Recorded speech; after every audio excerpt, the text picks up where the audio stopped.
sa impilan ng DWAL-FM, Radyo Totoo, CMN, Batangas. CMN Live Nation. Renz Belda, magandang araw sa iyo. Magandang umaga Riel, magandang umaga Pilipinas. Magsasagawa ng mga konkretong hakbang ang lokal na pamahalaan ng Buuan upang mabigay ng tulong, palakasin ng kabuhayan at matiyak ng mga pangunahing serbisyo ay maaabot ng lahat. Ayon kay Mayor Wenda Dolor, maaring hindi agad-agad ang solusyon ngunit asahan umano ng mga tagabawa ng kanyang buong pagsisikap upang maisan ang hirap na naranasan ng komunidad. Ayon kay Dolor, sa gitna ng kasalukuyang krisis na pang-ekonomiya, nais siyang ipabatid na siya ay kaisa ng mga mamamayan sa laban na ito.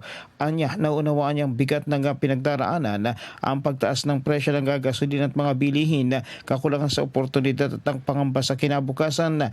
Binanggit nito na hindi niya binabaliwala ang hinahing ng mga mamamayan, apila ng punong bayan, manatiling nagkakaisa, matatag at may pag-asa. Mula sa DWAL-FM 95.9, ito si Renz Belda ng CMN Batangas, nag-uulat live para sa CMN Pilipinas. CMN Live Nationwide.